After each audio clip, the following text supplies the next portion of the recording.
안녕하세요. 김동섭입니다. 4월 7일 아침 시작하도록 하겠습니다. 지난주 금요일날 미국시 급락한 가운데 오늘도 시간화해서 벌써 4.9% 하락하고 있습니다. 일단 오늘 우리나라는 블랙먼데이 가능성이 굉장히 높아진 상황이 됐는데요. 일단 개파락이 엄청 클 것 같습니다. 이런 개파락은 본 적이 없을 정도로 큰 하락이기 때문에 일단 저는 개인적으로는 개파락이 있을 때는 저점 매수가 들어올 거라고 판단하고 있고요. 단기적으로 개파락이 굉장히 많습니다. 이런 경우는 과거에 제 기억으로는 2008년도 10월 달에 있었습니다. 그때 개파락이 3번인가 연짝으로 나오면서 주가를 폭락을 줬고 그 폭락이 바닥이었던 기억이 납니다. 딱 일주일 하락을 했었거든요. 이번 하락은 관세 문제가 제일 컸죠. 트럼프가 상호 관세를 발효를 하면서 4월 9일부터 적용이 되죠. 내일 모레부터 적용이 되는데 중국이 34%, 그러니까 미 관세에 대응해서 34%의 관세를 매깁니다. 미국은 자기가 관세를 매기면 다른 나라는 관세를 못 매길 거라고 생각을 한 건지 아니면 이 상황이 있을 거라고 생각한 건지는 모르겠지만 미국의 관세에 중국도 관세를 매기고 유럽도 관세를 매기고 다 매기는 그런 상황이 나왔습니다. 결국 무역전쟁이 시작됐다 이렇게 보는 게 맞겠죠. 그로 인해서 시장은 침체 우려를 리세션, 그러니까 침체 우려를 가져오게 되는 그런 상황이 됐고요. 2020년도 3월 16일 이후로, 그러니까 그때 팬데믹이라는 거죠. 코로나 이후로 최대 낙폭을 기록하면서 나스닥은 약세장 진입을 했고요. 나스닥은 3일 만에 11%가 빠집니다. 오늘 지금 현재 시간에가 이게 진짜라면 오늘도 대폭락이 또 있을 수 있는 상황이라 아시아 시장은 오늘 굉장히 많이 하락할 확률이 높습니다. 기술적으로는 굉장히 어려운 자료인데 항상 예전에 한번 제가 말씀드린 거 있지만 기술적으로 깨지는 건 딱 이슈 하나밖에 없다고 그랬죠. 근데 관세 이슈가 굉장히 컸던 상황입니다. 중국이 이렇게 강력한 드라이브를 거는 것은 이제는 밀려서는 안 된다고 생각하는 것 같죠. 왜냐하면 미국에 수출을 해서 수익이 아니라 완전히 다 손실을 보는 게 전 세계의 현재 모습이기 때문에 누군가는 나설 수밖에 없는데 이제 그게 중국이 돼버린 상황이다 이렇게 보시면 될 것 같고요. JP모건 체이스에서는 세계 경기 침체 가능성을 40%에서 60%까지 올리는 그런 상황이 됐습니다. 특히 경기 침체에 대한 부담감이 연준에서 정책 변화, 그러니까 금리 인하 쪽으로 완전히 기울 거다라는 생각을 했었는데 제롬 파월은 아직 정책 변화가 이르다라는 표현을 썼고요.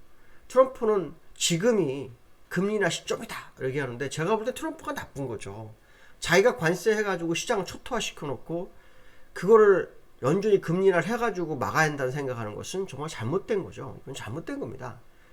지금 트럼프가 저는 나중에 문제가 될 거라고 판단하고 있는데 실제로 미국에서 정부에서 데모가 있었다고 하죠. 뭐 인구 전체 몇 명인지는 모르겠지만 전국에 데모가 있었다고 합니다. 물론 뭐 우리나라 뉴스를 100% 믿을 수는 없지만 어쨌든 그런 얘기가 있었고 제롬 파월 같은 경우에는 정부 효율부를 담당하고 있잖아요.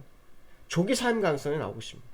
일론 머스크가 무슨 얘기를 했냐면 유로존 관세는 안 된다. 그러니까 이제 누군가는 아군을 만들어야 된다 이렇게 보는 거죠. 그렇죠? 누군가는 다른 나라는 다 매겨도 자기를 지켜줄 수 있는 미국을 도와줄 수 있는 곳은 하나 남겨야 된다 이렇게 생각하는 것 같습니다. 그게 유로존입니다.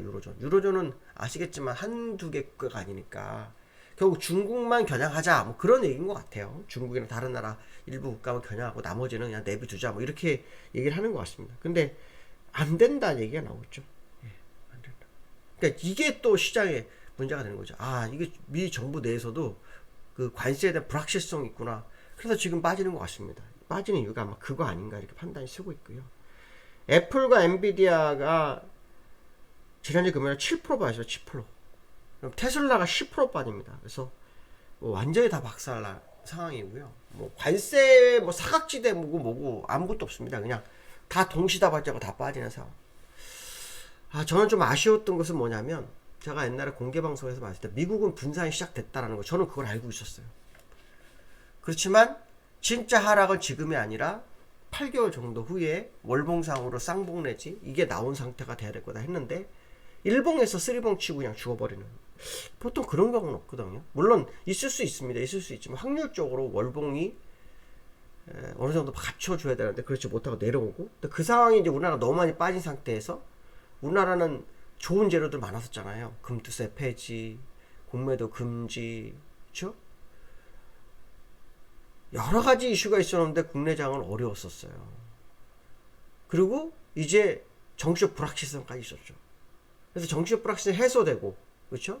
그런 과정 속에서 국내장은 이제 반등이 시도될 거다 이런 해석을 했어요. 그래서 미국도 월봉상으로 중요한 위치, 쌍봉이나 뭐 쓰리봉, 우리나라는 예전에 과거에 외대를 빠졌기 때문에 또 쌍봉의 모습, 이 모습이 나올 때가 끝날 거라는 생각을 했거든요. 근데 이렇게 급격하게 하락하니 굉장히 당황스럽습니다. 뭐 제가 여러분들 할 말은 없습니다. 하지만 저는 아직도 변함없는 게 하나 있습니다. 월봉상으로 외대로 죽는 경우는 없습니다. 그러니까 외봉으로 죽지는 않아요. 쌍대로 죽어도 결국은 쌍봉을 만드는 게 정상이거든요. 지금 너무 급격하게 빠져서 다들 패닉에 빠진 상황이 맞지만 기술적으로는 그렇지 않다라는 생각을 저는 여전히 가지고 있습니다. 이런 겁니다. 월봉 지금 외봉이죠. 쌍대는 맞지만 외봉입니다. 1, 2, 3로 끝났어요. 이게 1, 2, 3로 가야 되거든요. 그러니까 지금 그 상승분을 다 내줘가지고 폭락했지만 얘는 아직 한 번 더 올라와야지 저는 맞다고 판단하고 있거든요. 그때 시장은 같이 가지 않겠냐 그 생각을 좀 하고 있고요. 나스닥도 마찬가지죠. 나스닥도 1, 2, 3는 맞았습니다. 1, 2, 3. 근데 일봉으로는 또 3봉이었어요. 이렇게 일봉으로는 이렇게 3봉이었습니다. 그건 저도 알고 있었거든요. 그래서 하지만 여기서 바로 올라가서 이렇게 될 거라는데 이렇게 끊어집니다. 지금 개파락 2개가 떨어졌죠. 개파락 2개, 아주 큰 게 개파락 2개, 미국도 떨어진 겁니다. 그러니까 지금 시장이 과하게 반응하고 있는 겁니다. 저는 그렇게 판단하고 있습니다. 일봉으로는 뭐 답이 없어 보이지만 월봉상으로는 분명히 외봉입니다. 외봉. 예. 그렇기 때문에 저는 이 하락을 오히려 저가 매수의 기회가 봐야 되지 않겠냐는 생각을 좀 굉장히 많이 하고 있는 상황이다 이렇게 말씀드리고 싶고요. 그 다음에 해외 지수 보시면은 엔비디아 완전히 박살났죠. 이 기술적으로 이게 깨기 힘든 자리에 내려왔습니다. 한 번 더 내려올지는 모르겠지만 이게 어려운 자리를 내려왔습니다. 이런 경우는 제로밖에 없죠. 제로, 관세 제로, 그렇죠? 테슬라는 빠졌지만 여전히 지난번 저점까지 안 갔습니다. 그렇죠? 저점까지 안 갔습니다. 그러니까 아직 여유가 있는 거죠. 그래서 미국 시장이 오늘까지 하락을 할 건지, 지금 시간에서 하락한 게 공포를 주는 그런 하락인지 이것까지는 모르겠지만 어쨌든 저는 월봉상으로는 맞지 않는다. 월봉상으로는 외봉으로 끝났기 때문에 쌍봉의 기회가 주어질 거라는 생각을 여전히 가지고 있다 이렇게 말씀드리고 싶고요. 이 와중에 금값도 하락합니다. 금값도 하락합니다. 이렇게 주가가 하락하면 어떻게 됩니까? 금값은 빠지면 안 돼요. 근데 금값은 제가 얼마였어요? 3,400 정도, 그쵸? 가면 당한 거다, 그죠? 거의 다 왔다, 뭐 이런 얘기 했잖아요. 그래서 제가 뭐라 그러냐면 예전에 현물 가진 사람은 지금 8%성이 있다. 현물을 가지고 있는 사람은 8%가 있었는데 이게 왜 빠졌냐면요. 트럼프 여기 뉴스 나오네요. 네, 트럼프발 공포가 비이성적 시장이라. 비이성적인 게 아니라 당연한 겁니다. 이거는. 아니 무역전쟁을 하면 기업이 살아남을 수가 없어요. 아무리 좋은 기업도 절대 살아날 수 없어요. 친기업주의자가 그거는 모른다는 게 말은 됩니까? 옛날에 중국을 겨냥을 한 거는 먹혔어요. 시장이. 왜냐하면 중국은 아무래도 미국을 따라오니까 미국이 죽여야 되고 거기는 아무래도 사회주의 국가니까 거기가 올라오게 되면 안 되잖아요. 그러니까 당연히 전 세계에서는 인정을 한 거예요. 중국을 겨냥해서 무역장벽을 세우는 겨냥한데 지금은 전 세계를 대상하니까 이거는 상식 밖을 벗어난 거기 때문에 이게 비이성적 시장 하락 이게 당연한 거예요.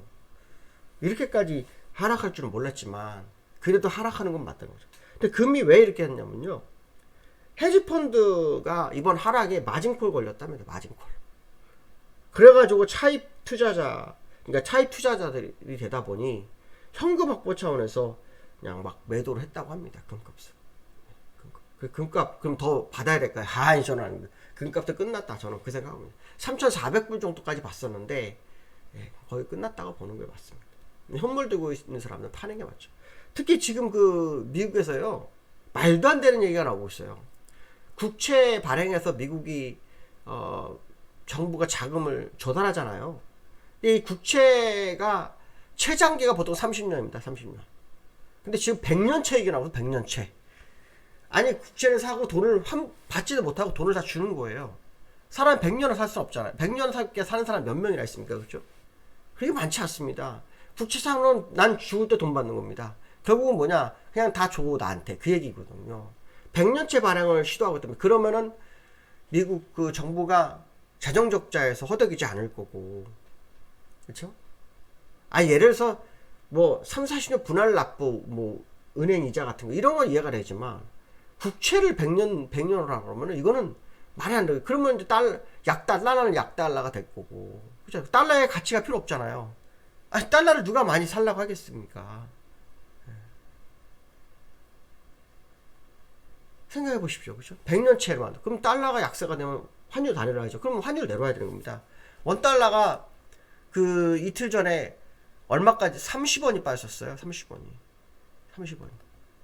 1330원까지. 1430원. 그리고 여기에서는 1460원까지 다시 올라온 걸로 지금 제가 알거든요. 40원에서 50원. 60원까지 거의 올라온 걸로 알고 있습니다. 그러니까 지금 60원, 50원까지 다시 올랐거든요.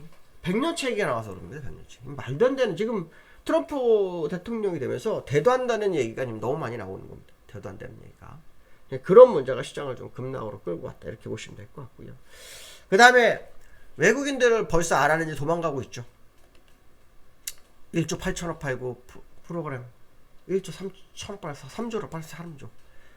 선물가에 4조로 팔았으면 4조. 근데 그거를 그나마 기관이 받아주고 있는 거죠. 기관하고 개인이 받아주고 있는 겁니다. 오늘 일단 패닉장 가능성이 높은데 제가 이제 얘기해드리고 싶은 여러분들한테 얘기하고 싶은 딱 하나입니다. 월봉상 외봉으로 우리나라는 끝나고서 무너졌어요. 쌍봉은 분명히 줄 건데 문제는 이제 이게 기술적으로 깨지지 말아야 할 때가 오늘 깨질 확률이 높아졌습니다. 여기까지는 내려올 것 같습니다. 2360까지는 올 것 같습니다. 거기까지 가는 건 절대 좋은 게 아니거든요. 그렇죠. 완전히 깨졌다고 못합니다. 깨졌다고 못하지만 거기까지 가는 건 안 좋습니다. 근데 제가 이런 생각을 해봅니다. 계속 그 월 말만 되면 주가가 폭락했거든요. 왠지 모르게 이번에는 월 초에 하락하는 거 보니 월 말에는 다 회복하지 않을까 그 생각이 한번 불현듯 들었습니다. 어쨌든 오늘은 굉장히 힘든 장인데 이럴 때는 솔직히 말해서 아무것도 대응을 하면 안 됩니다. 오히려 이럴 때 팔면은 안 되거든요. 오히려 버티거나 주워 모으는 게 답입니다. 제가 볼 땐 제 경험상으로 그렇습니다. 그렇기 때문에 조금 두려워도 너무 쫄지 않고 봐야 될 것 같다. 오늘 같은 날은 아예 시장을 안 보는 게 맞죠. 봐봐야 머리만 아프고요. 공포만 생기거든요. 공포 생길 때는 그냥 지나쳐버리는 게 맞습니다. 시장은 사라지진 않거든요. 사라지진 않습니다. 전쟁이 나서 그 시장이 멈추는 경우를 제외하고는 시장이 사라지진 않습니다. 그렇기 때문에 공포를 이겨내는 그런 상황이 돼야 될 거다. 이 말씀 해드리고 싶습니다. 오늘 여기까지 하겠습니다. 감사합니다.